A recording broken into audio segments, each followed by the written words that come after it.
ദക്ഷിണ കൊറിയയിൽ പട്ടാള നിയമം പ്രഖ്യാപിച്ച 6 മണിക്കൂറുകൾക്ക് ശേഷം പിൻവലിച്ചു. വ്യാപക പ്രതിഷേധവുമായി ജനം പാർലമെന്റ് വളഞ്ഞതോടെയാണ് പ്രസിഡന്റ് യുൻ സുക് യോൾ തീരുമാനത്തിൽ നിന്ന് പിന്നോട്ട് പോയത്. ഉത്തര കൊറിയൻ ശക്തികളിൽ നിന്നും രാജ്യത്തെ സംരക്ഷിക്കേണ്ടതുണ്ടെന്ന് പറഞ്ഞാണ് കഴിഞ്ഞ ദിവസം രാത്രി അടിയന്തര ടെലിവിഷൻ ലൈവിലൂടെ പട്ടാള ഭരണം പ്രഖ്യാപിച്ചത്. അജയ് സുധാ ബിജു ചേരുകയാണ്. അജയ്, ഇത് എന്താണ് സർക്കാർ ഉദ്ദേശിച്ചത് എന്നുള്ളത് വ്യക്തമല്ല. കാരണം നമുക്കറിയാം, ദക്ഷിണ കൊറിയയും ഉത്തര കൊറിയയും തമ്മിൽ വലിയ വ്യത്യാസമുണ്ട്. ഉത്തര കൊറിയയിൽ പൂർണ്ണമായും ഏകാധിപത്യ ഭരണമാണെങ്കിൽ കുറച്ചുകൂടി ജനാധിപത്യം നിലനിൽക്കുന്ന സ്ഥലമാണ്. അവിടെ ഇങ്ങനെ പ്രസിഡന്റിന് തോന്നണമെങ്കിൽ അതിന് പിന്നിൽ എന്തൊക്കെയാണ് എന്നുള്ളതും ജനങ്ങൾ അതിനോട് എങ്ങനെ പ്രതികരിച്ചു എന്നുള്ളതുമല്ലേ കഴിഞ്ഞ മണിക്കൂറുകളിൽ കണ്ടത്?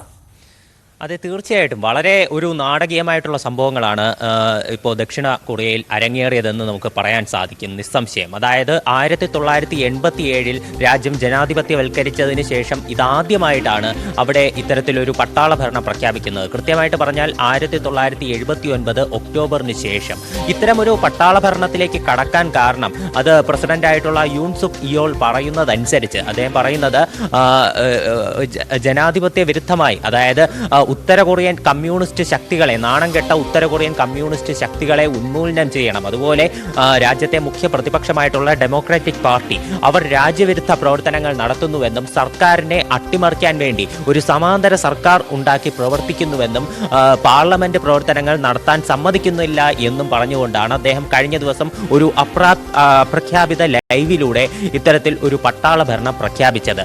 എന്നാൽ ഇതിന് പിന്നിലേക്ക് അദ്ദേഹത്തെ നയിച്ച ചില കാരണങ്ങളുണ്ട്. അതായത് ഈ ഭരണപക്ഷമായിട്ടുള്ള ഇപ്പോൾ പീപ്പിൾസ് പവർ പാർട്ടി അവർ ഒരു ഭൂരിപക്ഷം ഇല്ലാതെയാണ് ഇപ്പോൾ നിലവിൽ ഭരിക്കുന്നത്. അതായത് ഇപ്പോൾ അധികാരത്തിലിരിക്കുന്ന യുൻ സുക് യോൾ അദ്ദേഹം തന്നെ ഒരു ഭൂരിപക്ഷത്തിന്റെ പിന്തുണയില്ലാത്ത ഒരു പ്രസിഡന്റാണ്. അതായത് ഇദ്ദേഹം അധികാരത്തിൽ കയറാനുള്ള പ്രധാനപ്പെട്ട കാരണം 2022 രാജ്യം നേരിട്ട കടുത്ത സാമ്പത്തിക പ്രതിസന്ധിയാണ്.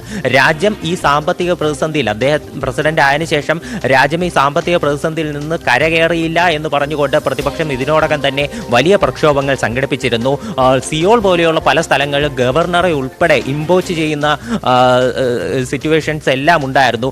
അതുപോലെ തന്നെ ഇദ്ദേഹത്തിന്റെ ഈ യുൻ സുക് യോളിന്റെ ഭാര്യയ്ക്കെതിരെ ഉള്ള ആരോപണങ്ങൾ, സർക്കാരിലെ മുതിർന്ന ഉദ്യോഗസ്ഥർക്കെതിരെയുള്ള ശക്തമായിട്ടുള്ള ആരോപണങ്ങൾ, അതുപോലെ കഴിഞ്ഞ ദിവസം തന്നെ പാർലമെന്റിൽ അടുത്ത വർഷത്തെ ബജറ്റിനെ ചൊല്ലിയിട്ടുള്ള തർക്കങ്ങളെല്ലാം ഉടലെടുത്തിരുന്നു. അപ്പോൾ ഈ സന്ദർഭങ്ങളിലെല്ലാം പ്രതിപക്ഷമായിട്ടുള്ള ഡെമോക്രാറ്റിക് പാർട്ടി ശക്തമായി തന്നെ ഭരണപക്ഷത്തിനെതിരെ മുന്നോട്ട് പോകുന്ന ഒരു ഘട്ടം നമുക്ക് കാണാൻ സാധിക്കുന്നുണ്ട്.